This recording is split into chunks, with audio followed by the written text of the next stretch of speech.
Pwede ba natin bigyan ng best clap offering ang ating Panginoon Diyos? It's once again a great Sunday to be in the house of God for God's presence is truly here in this place. And kamusta po ang bawat isa? Can you please say hi or hello sa inyo pong katabi? Pakisabi po, it's great to see you today. At pakibati na rin po ng Merry Christmas. Kala ko po Christmas break na po dahil ilang araw po walang pasok. And today po, sino po dito ang excited to hear God's Word?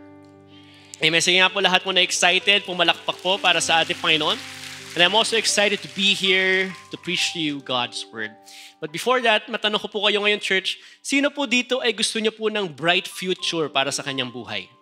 Amen. Sige po, palapakan po natin si Lord kung gusto natin ng bright future for our lives.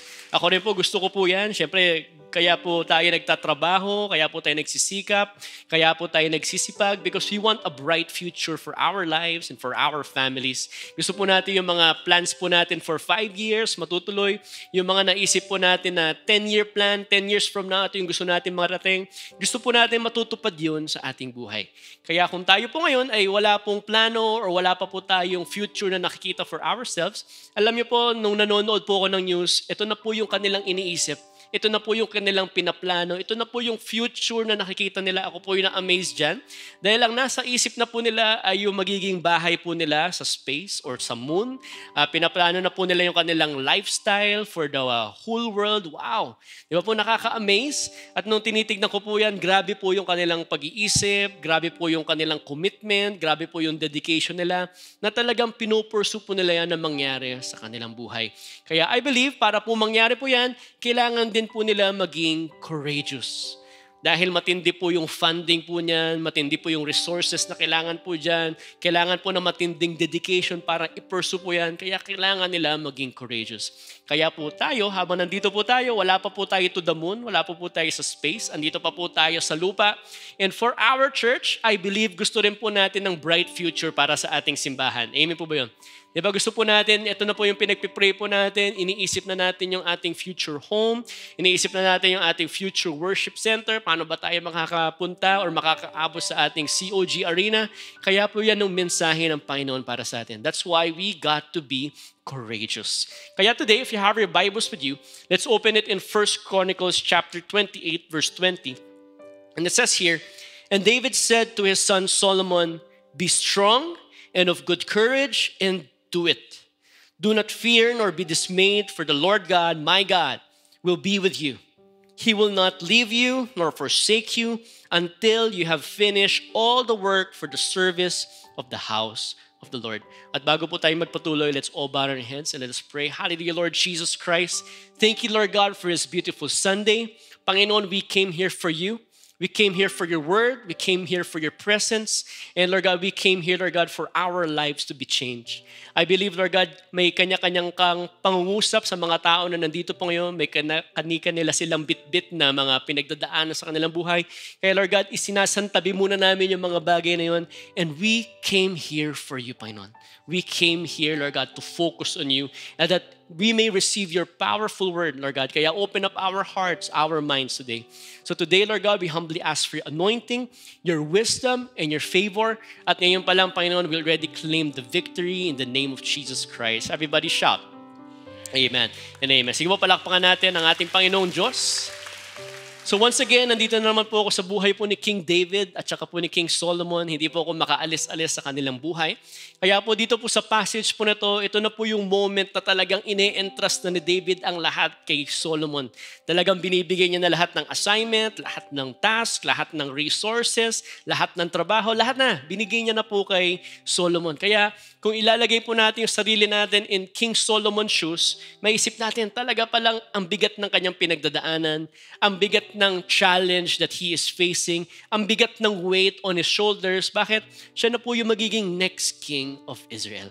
Kaya i-advance lang po natin ng onte, kung makikita po natin yung nung si King Solomon po ay hari na po ng Israel, silang dalawa na po ng Panginoon ang nag-uusap. Kaya ito po yung sabi niya sa ating Panginoong Diyos in verse 7, it says, "Now, O Lord my God, you have made your servant king instead of my father David, but I am a little child." Yan po yung sinasabi ni King Solomon sa ating Panginoon. At tayo po ay makakarelate kay King Solomon dahil siya din po ay fearful and afraid. Katulad sa task na binibigay sa atin ng Panginoon, sa mga challenges na kinakaharap natin, sa pinapagawa ng Panginoon sa ating buhay, si King Solomon din po pala ay fearful and afraid at sinasabi niya kay Lord, Lord, I am just a little child. Ako ba talaga yung para dyan? Ako ba talaga yung tinatawag mo? Ako ba talaga yung dapat maging King of Israel? Wala na bang iba dyan? So meron din pong fear at siya din po ay afraid para po sa bagong task, sa higher calling na binibigay ng Panginoon para sa kanyang buhay. Kaya today, for a little while, gusto ko pong balikan yung message po natin ng anniversary Sunday po natin. At gusto ko lang po balikan saglit yung buhay ni Gideon dahil makaka-relate din tayo kay Gideon. Dahil po sabi sa verse 3, Now, therefore, proclaim in the hearing of the people, saying, Whoever is fearful and afraid, let him turn and depart at once from Mount Gilead. At ano po nangyari? And 22,000 of the people returned. So ano po makikita po natin dito? Kung tayo po ay fearful and afraid, kung tayo po ay mananatili na fearful and afraid, ano pong ginawa ng Panginoon sa army ni Gideon? Sila po ay pinalayas. Sila po ay pinauwi. At hindi na po sila gagamitin to defeat the Midianites. Kaya tayo rin po ay makaka-relate dyan. If we're gonna stay to be fearful and afraid, wala po palang bright future na nakaabang po sa atin. Papauwiin tayo ng Panginoon, papalayasin tayo ng Panginoon. Hindi na tayo ang gagamitin ng ating Panginoon Diyos. He will not be able to do great and amazing things para sa ating buhay. Kaya siguro nasa isip natin, paano ba natin ito turn around yan? Ako ay fearful and afraid katulad ni King Solomon. Bakit si King Solomon maganda yung kanyang future, naging bright yung kanyang future? Kaya yan po yung pag-uusapan natin, paano mata-turn around yung ating fearful at pagiging afraid sa ating buhay. Kaya po titignan po natin yung response ulit ni King Solomon sa ating Panginoon. Sabi niya kay Lord, I do not know how to go out or come in. Siguro makaka-relate na naman tayo kay King Solomon. Ang dami po nating excuses sa pinapagawa ni Lord sa ating buhay. Lord, parang hindi sa akin yan. Pwede ba ibigay mo na lang sa iba yung task? Lord, hindi ako marunong. Lord, busy pa ako, wag mo ko istorbohin. Tsaka na kita susundin. Pero alam niyo po, kung titignan po natin si King Solomon, hindi po yun yung laman ng kanyang puso. Hindi yun yung kanyang spirit po dito. But the King of Israel, the new King of Israel, si King Solomon, ito po yung kanyang ina-admit. Ina-admit niya kay Lord, I do not know. At sana po makita po natin yung beauty nito. Ma-appreciate po natin ito. Bakit? Kahit King of Israel na po si King Solomon, ito na po yung point na he is in the peak of his career. Siya po yung malakas na tao sa buong land. Siya po yung most powerful. Pero sa panahon po na to, ito po yung time na pwede na po siya magmalaki. Pwede niya sabihin, hindi ko kailangan ng tulong. Pwede niya sabihin, marunong na ako. Kaya kong i-lead yung army na to. Pero ano pong sinabi ni King Solomon, hindi. Lord, I do not know. I need you in my life. Kailangan kita sa buhay ko. Kaya nawa, sa pagpasok po natin in this new year ng ating simbahan, sa pagtatapos natin sa year po na ito, nawa po dito rin po tayo maging courageous. Tayo po ay maging courageous to have a humble heart. Tayo po ay maging courageous to have a humble spirit na sasabihin natin kay Lord, Lord, hindi ako marunong, kailangan kita sa aking buhay. Bakit? Kasi hindi po natin namamalayan, ito po yung nagiging downfall ng ating buhay. Akala natin, alam na po natin ang lahat. Akala mo, hindi mo kailangan ng tulong sa iyong buhay. Akala mo, you can live your own life. Kaya po, ano po nangyari? Lalong walang nangyayari sa buhay natin. Walang nangyayari po sa trabaho mo. Lalong nagugulo yung ating buhay dahil akala natin, alam na natin ang lahat. Kaya hindi pala mag-work out pala talaga yun. Kaya po ako po natutuwa sa ating church. Bakit? Ito po yung ating humble beginning. At syempre po sa ating humble beginning, talagang meron po tayong humble spirit po dyan. Dahil wala naman po tayo mapagmamalaki sa isang small house church po natin with only 3 members. Ano kaya natin ipagyabang? Talagang meron tayong humble spirit. But ano pong ginawa sa atin ng ating Panginoon? 34 years after, dito na po tayo dinala ng ating Panginoon Diyos. Amen po ba yan? Sige po, palakpakan po natin si Lord.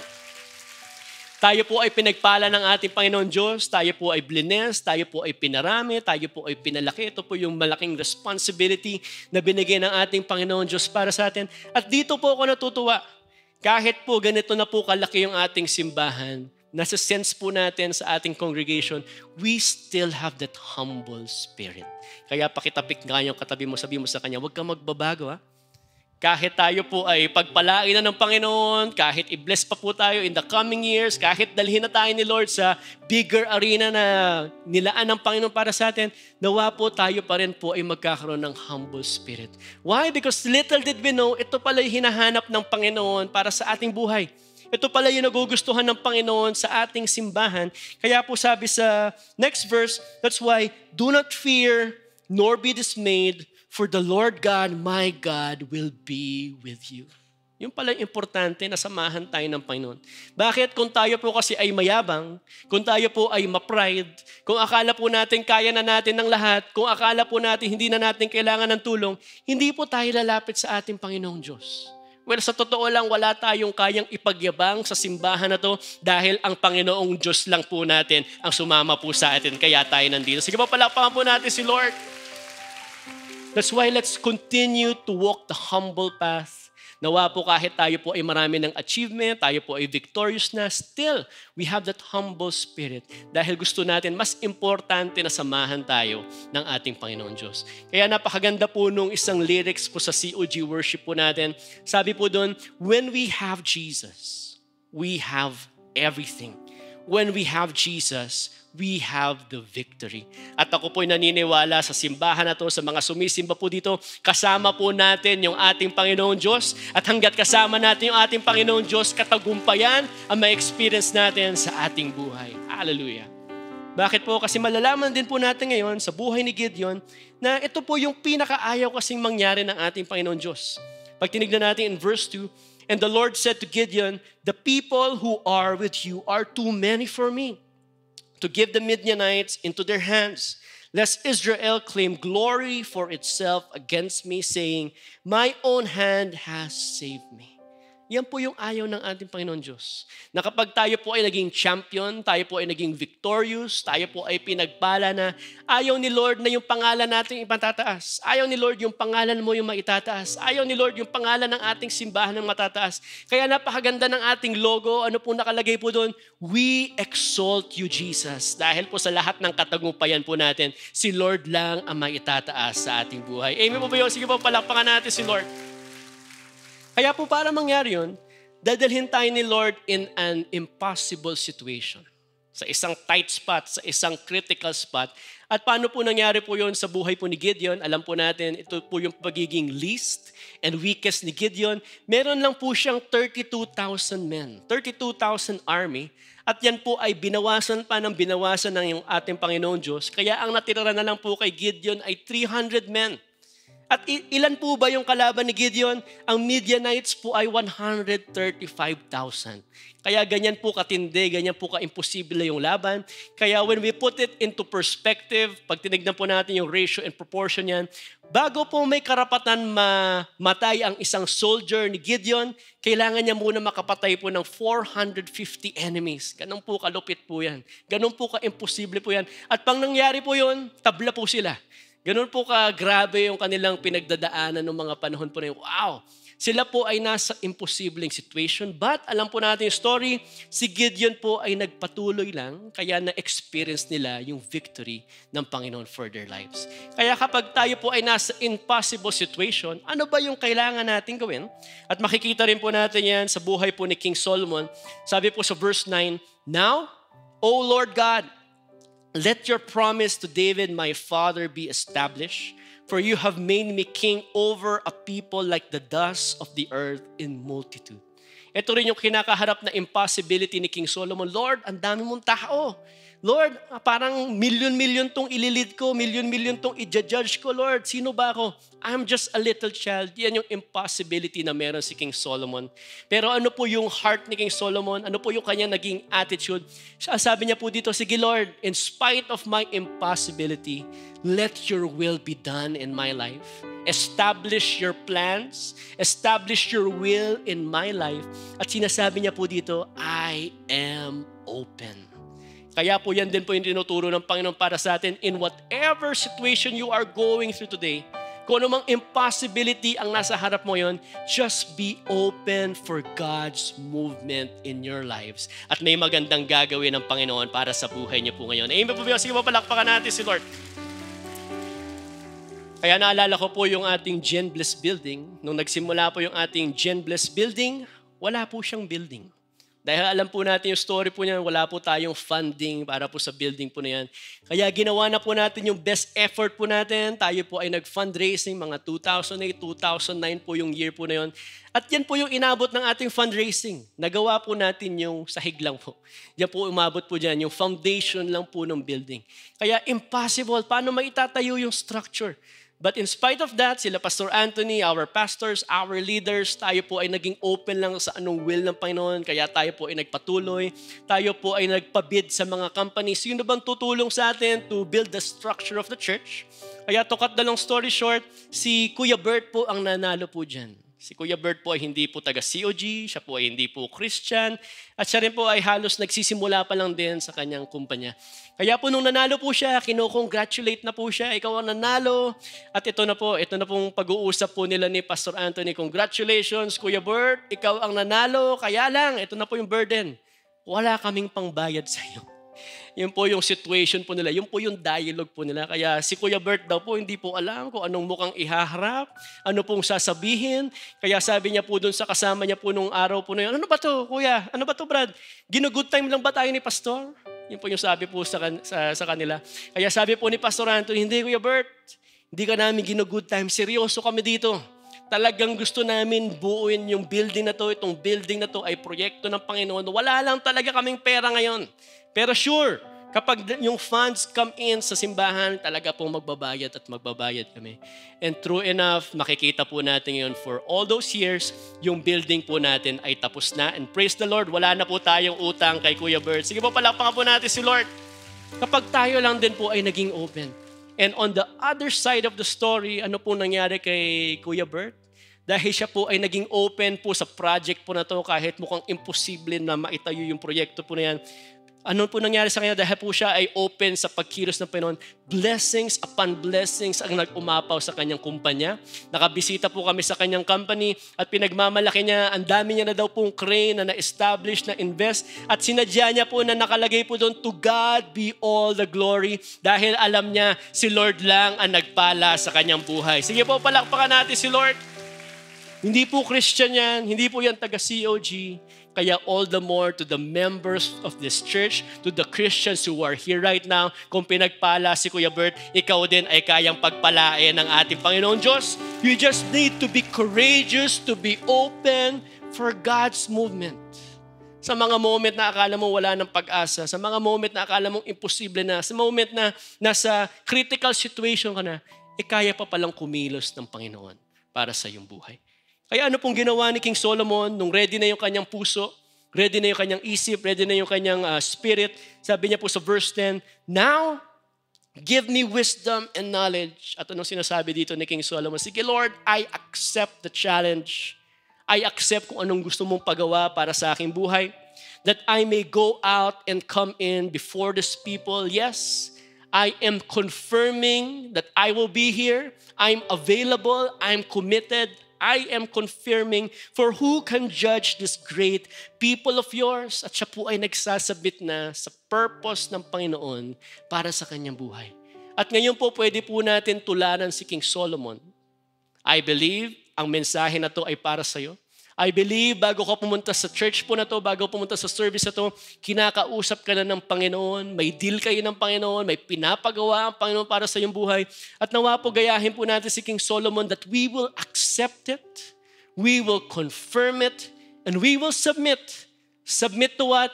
Submit to God's purpose upon our lives. Not my will, not my purpose, not my plan, but God's purpose prevail para sa ating mga buhay. Sana yan po yung tahakin po natin. Kaya minsan po ang hirap po i-explain po ng purpose, minsan hindi po natin maintindihan. Kaya habang ako po yung nanonood ng Netflix, iniisip ko, paano ba mas magandang i-illustrate to? So while watching Netflix, ito po yung thought na naisip ko po. Siguro po masasagot po natin yan through the question na, ano bang gusto mong gawin when you retire? Kapag ikaw ay magre-retire na, saan ka ba magiging masaya? Magiging masaya ka ba kapag ikaw po ay nakaka-travel na all over the world? Punta dito, punta dyan, punta sa beach, relax na. Kaya namin sa pag in-evaluate natin, maka-isang trip, maka-pangalawa, pangatlo, parang nakakasawa na, nakakapagod din. Kaya siguro hindi po yan yung gusto natin. Siguro ang nasa isip po natin, kapag tayo ay nag-retire na, makakain na natin lahat ng gusto natin kainin. Unli steak, unli burger, unli pizza, lahat ng pwede natin gawin. Kaya lang pag inisip-isip din natin, parang kulang din yan. Hindi tayo ma-fulfill, hindi tayo masasatisfy. Kaya when we retire, baka ito na yung moment na makikinig tayo. Mukhang tama nga sila pastor, mukhang tama nga yung simbahan. Ito yung kailangan kong gawin sa aking buhay. Ito na yung moment that I will serve God. Baka dito na natin nakikita yung ating future. Kaya lang, habang nanonood ako ng Netflix, ito po yung napanood ko, yung The Intern po na palabas. Ito po yung aking na-realize. Kapag tayo po ay nag-retire, mukhang we are already too old to do those things. Oops, huwag niyo pong tignan yung katabi niyo. Baka po ma-offend yung katabi niyo. So bakit po tayo too old? Kasi mukhang masakit na po yung mga kasukasuhan po natin. Para nakakatamad na po mag-travel all over the world. Nakakatamad na yung mga security check ng airport. Mukhang when we are already too old, hindi na natin makakain lahat ng gusto natin makain. Bakit? Bawal na po yung matamis. Bawal yung maalat. Baka mag-activate yung uric, baka yung hypertension, may high blood. Ang dami po niyan. Yan po yung mga lately ko pong naririnig. Kaya po kapag ito lang po yung moment na magsuserve tayo, wow. Mukhang wala na tayo sa strength natin. Wala na tayo sa ating prime. Kaya ano po yung challenge ng Panginoon for us today? Nawa po kung ano man po ang ginagawa natin sa ating buhay ngayon, ito na po yung purpose ng Panginoon for our lives. Nawa po we are already living the life. Nawa po ginagawa na natin kung saan po tayo masaya, kung saan po masaya ang Panginoon para sa ating buhay. Kaya gusto ko po ulit i-share yung aking testimony. Alam niyo po noong 2013, dito po ako nagtrabaho po ako sa company na part po ng listahan po na to. The Fortune 500 list, the top 500 companies all over the world. At yung company po namin ay nagna-number 1 po sa engineering department, sa engineering industry. Kaya wala po akong masabi po sa kumpanya po na yon. Ang ganda po ng pay, ang ganda po ng benefits, ang ganda po ng work schedule, may opportunities to travel abroad. Wala na po akong mahihingi. However, after 2 years na ako po yung nagtatrabaho po doon, hindi ko na mahanap yung aking purpose. Hindi ko na mahanap yung aking joy. Hindi na ako fulfilled. Paano ko po nasabi yun? Kasi pagpasok ko pa lang po sa pintuan ng kumpanya, parang gusto ko na umuwi. Ganon din po ba na-experience nyo? Diba? Mukhang bukas po ma-experience yun naman po yan. Pagpasok ko pa lang, parang, Lord, parang pwede bang wala na namang pasok this week? Siguro po yan po yung na-experience mo natin. At yung iniisip ko na po yung aking future, pinapanood ko po yung aking boss, pinapanood ko yung aking supervisor, pinapanood ko yung aking manager. Ito ba yung gagawin ko for the next 10 to 20 to 30 years of my life? At nasagot ko po yung aking sarili, sabi ko, parang hindi ata. Hindi ito yung magbibigay ng joy para sa akin. Kaya noong 2015, yun po yung year na ako po ay nag-resign na. Kaya very memorable po sa akin yung bigger and better event po natin because nung araw po na yun, ako po ay officially unemployed na. At marami po nangyari sa akin that year. Yung po yung year na ako po ay nag-full-time na sa ministry. Binigay ko na po yung aking buong buhay para sa Panginoon, sa purpose ng Panginoon para sa aking buhay. At ngayon po, while preparing this preaching, nagulat po ako almost 10 years na po pala yun. At ito po yung aking testimony for almost 10 years sa commitment na yun, sa courage to go full-time para sa Panginoon. Ni minsan walang araw na pinabayaan ako ng ating Panginoon Diyos. Amen po ba yun? Sige po, palakpakan natin si Lord. Kaya yung verse po na to ay tunay na buhay. Sa aking experience, sabi po dito, He will not leave you nor forsake you until you have finished all the work for the service of the house of the Lord.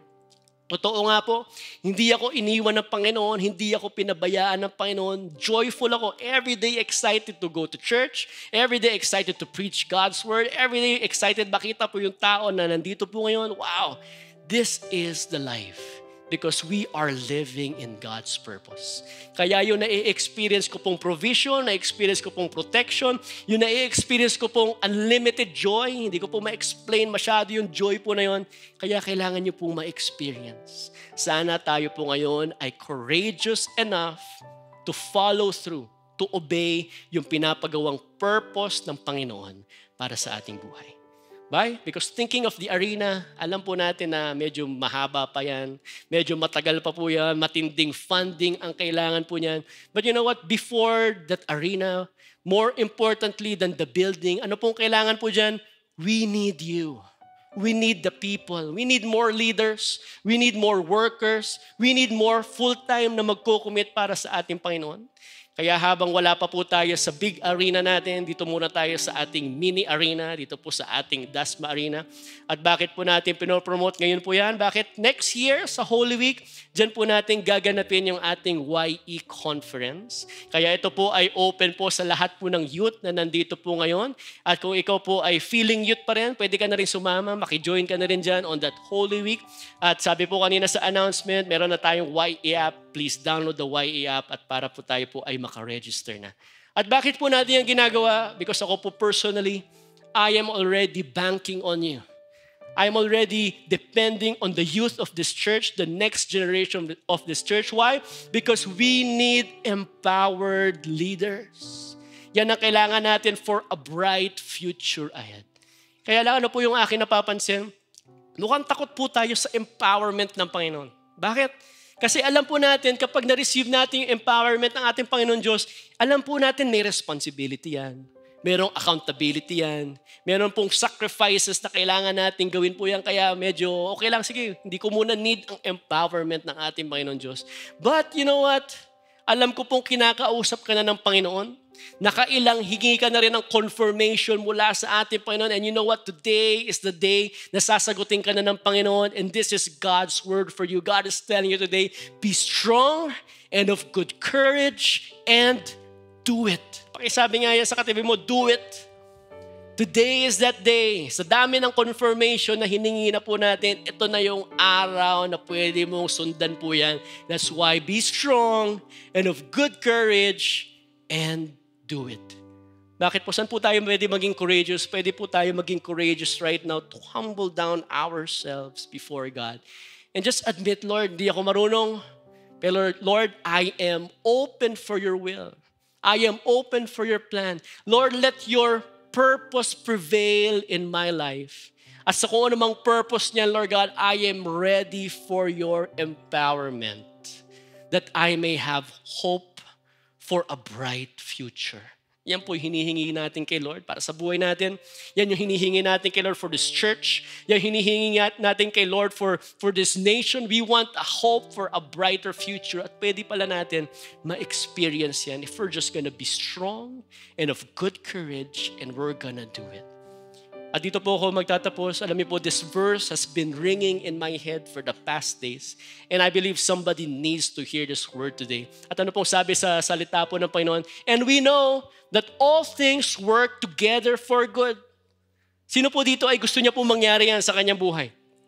Eh may gusto niyo po, palakpakan po natin si Lord. If you want that for your life, ito po yung hope natin for a great future na kahit ano man nangyayari sa ating buhay, ano mang challenges na kinakaharap mo, ano mang impossibility na sa harapan mo ngayon, everything will work out for our good. Yan po yung hope natin. Siguro memory verse po natin yan. But you know what? Hindi po pala yan available for everybody. Hindi po lahat ay makaka-claim yan dahil hindi po yan, dyan nagtatapos yung verse po na yan. May kasunod po yan. All things will work together for good to those who love God. Kaya matanong ko po kayo ngayon, church, mahal niyo po ba yung ating Panginoon Diyos? Amen. Lahat po tayo, mahal natin si Lord. Ang dali pong sabihin na mahal natin si Lord. But the real question is, paano mo nasabi? Paano mo mapapakita? Paano natin mapapatunayan na mahal natin ang ating Panginoon Diyos? And you know what? For me, the best way to show that we love God is through obeying God.